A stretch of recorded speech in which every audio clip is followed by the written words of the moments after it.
G ಕಾಯ್ದೆ ವಿರುದ್ಧ ಕಾಂಗ್ರೆಸ್ ಕಹಳೆಯನ್ನ ಮೊಳಗಿಸ್ತಾ ಇದೆ. ಫ್ರೀಡಂ ಪಾರ್ಕ್ನಲ್ಲಿ ಬೃಹತ್ ಪ್ರತಿಭಟನೆಗೆ ಇದೀಗ ಕಾಂಗ್ರೆಸ್ ಸಜ್ಜಾಗಿದೆ. ಫ್ರೀಡಂ ಪಾರ್ಕ್ನಲ್ಲಿ ಪ್ರತಿಭಟನೆ ನಡೆಸುವುದಕ್ಕೆ ಸಕಲ ರೀತಿಯ ತಯಾರಿಯನ್ನು ಮಾಡಿಕೊಂಡಿದ್ದು, ಫ್ರೀಡಂ ಪಾರ್ಕ್ನಲ್ಲಿ ಪ್ರತಿಭಟನೆ ಬಳಿಕ ರಾಜಭವನ ಚಲೋ ನಡೆಸಲಿದ್ದಾರೆ. ಇಂದು ರಾಜಭವನಕ್ಕೆ ಮುತ್ತಿಗೆ ಹಾಕಲಿದೆ ಕಾಂಗ್ರೆಸ್. ವಿಧಾನಸಭೆಯಲ್ಲಿ ಭಾಷಣ ಓದದಿದ್ದ ನಡೆಗೂ ಕೂಡ ಖಂಡನೆಯನ್ನು ವ್ಯಕ್ತಪಡಿಸಲಾಗುತ್ತೆ.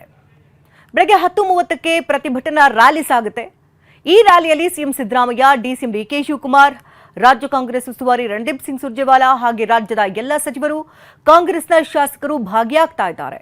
ಮನ್ರೇಗಾ ಮರು ಜಾರಿಗೆ ಆಗ್ರಹಿಸಿ ಹೋರಾಟವನ್ನು ತೀವ್ರಗೊಳಿಸಲಾಗ್ತಾ ಇದ್ದು, ಇವತ್ತು ಫ್ರೀಡಂ ಪಾರ್ಕ್ನಲ್ಲಿ ಪ್ರತಿಭಟನೆಯನ್ನು ಹಮ್ಮಿಕೊಳ್ಳಲಾಗಿದೆ. ಪ್ರತಿಭಟನೆಯ ನಂತರದಲ್ಲಿ ರಾಜಭವನ ಚಲೋ ನಡೆಸಲಿದ್ದಾರೆ.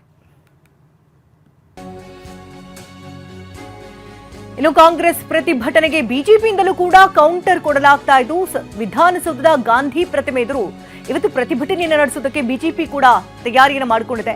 ರಾಜ್ಯಪಾಲರ ವಿರುದ್ಧ ಕಾಂಗ್ರೆಸ್ ನಡವಳಿಕೆಯನ್ನ ಖಂಡಿಸಿ ಇಲ್ಲಿ ಧರಣಿಯನ್ನ ಮಾಡಲಾಗ್ತಾ ಇದ್ದು, ಅಬಕಾರಿ ಇಲಾಖೆ ಲಂಚ ಪ್ರಕರಣ ಹಾಗೆ ಕಾನೂನು ಸುವ್ಯವಸ್ಥೆಯ ವೈಫಲ್ಯ ಹಲವು ವಿಚಾರಗಳನ್ನು ಮುಂದಿಟ್ಟುಕೊಂಡು ಬಿಜೆಪಿ ಕೂಡ ಪ್ರತಿಭಟನೆಗೆ ಮುಂದಾಗ್ತಾರೆ.